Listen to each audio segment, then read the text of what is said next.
자, 그리고 모놀리식 아키텍처랑 마이크로 서비스 아키텍처에 대해서 설명을 드릴 건데, 자, 여기 밑에 가서 좀 그림을 그릴게요. 자, 과거에 저희 그 일반적인 서비스 같은 경우가 모놀리식 서비스였습니다. 그래서 여기 안에 이제 그 서버 안에 스프링 부트가 이렇게 있고, 스프링 부트 안에 모듈들이 여러 개 있겠죠. 뭐 회원 모듈, 뭐 게시판 모듈, 그리고 뭐 댓글 모듈, 뭐 알림 모듈, 그리고 어, 자, 여기 요거를 잠깐 크기를 좀 키우죠. 자, 이게 서버고, 자, 그 다음에 데이터베이스가 이렇게 또 존재할 거예요. 네, 뭐 하여튼 이런 식으로 안에 뭐 이렇게 구성이 되어 있고, 각각의 모듈들이 서로 이제 의존 관계가 있겠죠. 그래서 응집도가 서로가 이제 결합도가 좀 어느 정도 다 발생을 할 수밖에 없는 거죠. 왜냐하면 게시글 모듈에서 회원 모듈을 불러올 수밖에 없고, 뭐 이제 댓글 모듈에서 또 회원 모듈 혹은 게시글 모듈을 이렇게 서로가 불러오는 관계이기 때문에 결합도가 어느 정도 존재하는 그런 구조이죠. 스프링 부트를 이제 작업을 해보셨다면, 뭐 이제 도메인 폴더 밑에 모듈 폴더 나누고 이렇게 해보셨다면 그 모듈을 말하고 있는 겁니다. 이 모듈은. 그래서 그 모듈들 간의 의존성이 어느 정도가 있겠죠. 그리고 데이터베이스랑 이렇게 서로가 또 통신을 하고, 자, 이런 식으로 해서 만든 거를 보통 이제 모놀리식 아키텍처를 합니다. 기본적으로는 보통 이런 규모로 이제 진행을 하죠. 그리고 DB 같은 경우도 그냥 한 DB에 모든 서비스에 관련된 요 서비스에 관련된 데이터베이스를 하나의 데이터베이스에서 이제 다 관리를 하죠. 그래서 이런 것들을 일반적으로 용어를 뭐 이제 지칭을 하자면 빅 DB, 빅 자바라 합니다. 그래서 이렇게 구현을 예전에 예전 뭐 예전이라기보단 전통적으로 이렇게 개발을 하죠. 그래서 모놀리식 아키텍처 서비스를 할게요. 서비스 아키텍처. 이렇게 보통 이제 했고, 자, 이렇게 했을 때 과거에 이제 넷플릭스 같은 서비스에서 뭐 이제 여기 모듈이 훨씬 더 많겠죠. 뭐 자, 그래서 뭐 이렇게 모듈들이 많다고 치면, 자, 갑자기 이 서비스가 이렇게 다운이 된 적이 있었습니다. 24시간 정도 다운이 됐었는데, 그렇게 됐을 때, 다운됐을 때 그 피해액이 수십억 혹은 뭐 수백억이 추산될 정도로 엄청 큰 피해를 입었다고 합니다. 그래서 그 1시간 동안 뭐 이용을 못함으로써 서비스가 내려감으로써 이제 넷플릭스가 감당해야 된 그런 비용적인 이제 손실이 수백억이 뭐 측정이 됐다 뭐 이런 이야기가 있었는데, 그때 이제 추적을 해보니까 로그를 쌓는 그 기능 자체, 정말 간단한 작은 기능 하나가 문제가 생기면서 이게 이 서비스 자체가 이제 다운이 된 그런 상황이었고, 모놀리식으로 이제 개발했을 때 그런 문제에 봉착하게 된 거죠. 그래서 요거를 이제 넷플릭스 같은 이제 큰 규모의 서비스 기업에서 이런 상황을 좀 방지하고자 그 다음에 이제 등장했던 게 마이크로 서비스 아키텍처입니다.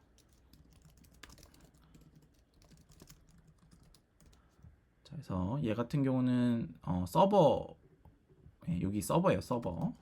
그리고 자, 마이크로 아키텍처 같은 경우는 서버가 여러 개 있는 거죠. 자, 엄밀히 따지면, 그래서 얘도 서버, 자, 서버 이렇게 띄워주고, 자, 얘는 이렇게 서버가 하나가 있다면, 자, 얘는 서버가 이렇게 여러 개 있는 거예요. 자, 이렇게 해서 자, 각각의 서버에 스프링 부트, 그러니까 모듈들을 이쪽에서 따로따로 띄우는 거라 생각하시면 됩니다. 자, 그래서 자, 이렇게 있고, 자, 뭐 예시로 뭐 보자면 여기 회원이고, 뭐 게시글 이고요. 자, 그리고 뭐 댓글, 뭐 로그 뭐 이렇게 해볼까요?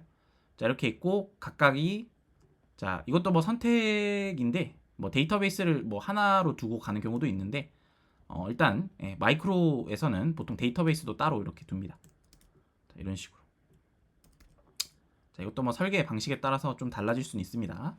자, 아무튼 이런 식으로 되어 있고, 자, 여기서 회원 쪽에서 게시글 쪽에 내가 뭐 서로가 이제 뭔가 필요한 게 있다면 이렇게 서로 통신을 하는 거죠. 자, 이런 식으로 뭐 이렇게 주고받고 이렇게 할 수 있겠죠. HTTP라고 가정하면 통신 방식이 뭐 이런 식으로 각각의 서버에서 서버끼리 통신해서 얘를 운영하는 거예요. 자, 그러면 이렇게 되면 장점이 뭐겠어요? 로그 서버가 죽어도 얘네 서버들은 절대까지 뭐 절대라기보단 이 서버가 죽더라도 얘 때문에 다른 서버가 죽진 않겠죠. 네, 얘가 독립적으로 이제 운영되는 서버이기 때문에 그래서 얘가 죽더라도 얘를 복구할 동안 얘가 죽어서 전체 서비스가 장애가 나는 경우는 없겠죠. 네, 그래서 그런 장점이 있고 그리고 얘가 죽었으면 로그 관련된 기능에 문제가 있는 거니까 여기에 문제를 해결하기 위해서 이제 투입하면 되는데 과거 같은 경우는 로그 서버가 죽은 건지 이 서버 자체가 그냥 죽어버리니까 어디서 죽은 건지 추적하는 게 좀 어려움이 있었어요. 근데 이제 이 마이크로 서비스에서는 딱 특정 서버가 죽어버리는 거니까 얘가 문제가 뭐가 있구나 하고 이렇게 특정해서 문제점을 찾아낼 수도 있겠죠. 자, 아무튼 요게 이제 마이크로 아키텍처의 이제 컨셉이고 마이크로 아키텍처 같은 경우는 말 그대로 마이크로화 됐다. 서버들이 그러니까 서비스가 마이크로화 돼서 이제 운영하고 있다. 그래서 제가 뭐 대표적으로 4개밖에 안 적었는데 당연히 더 많은 이제 그 서비스 대규모 서비스에서는 더 많은 이제 그 마이크로화된 서버들이 있겠죠.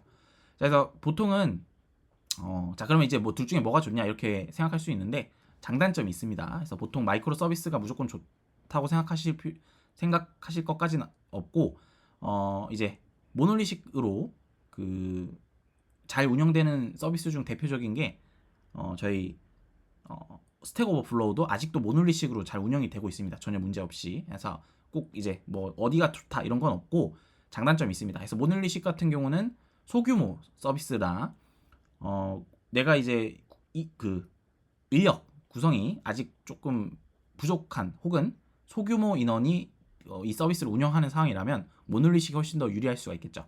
자, 근데 내 서버 서비스가 굉장히 많은 사람이 들어오고 나가고 굉장히 또 복잡하고 많은 기능들이 포함되어 있다.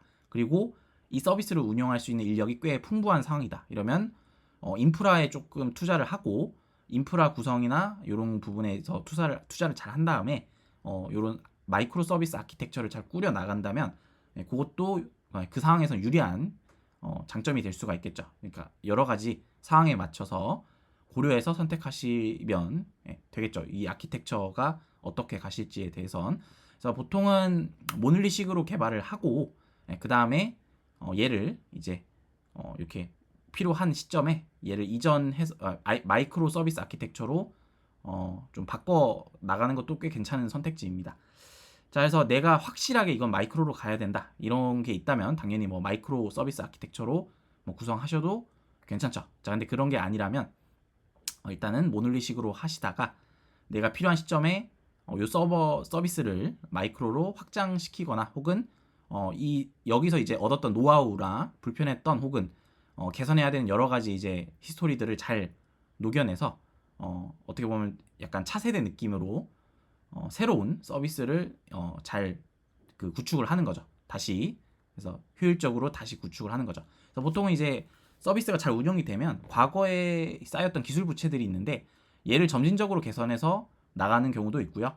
아니면 아예 처음부터 새로 빌딩해서 V2 버전을 릴리즈해서 다시 과거 시점에 그 운영했던 서버를 내리면서 얘를 다시 올려서 그러니까 새로 만든 애를 올려서 그렇게 그 바톤 터치를 하는 경우들도 있습니다. 아무튼 그래서 이런 차이가 있고 장단점이 있다 이렇게 생각하시면 좋을 것 같아요. 자, 그래서 뭐 DB는 각각 이제 떨어져서 운영하는데 뭐 이것도 뭐 이제 그 서버만 분리시키고 DB는 뭐 빅DB로 쓰는 경우도 있고요.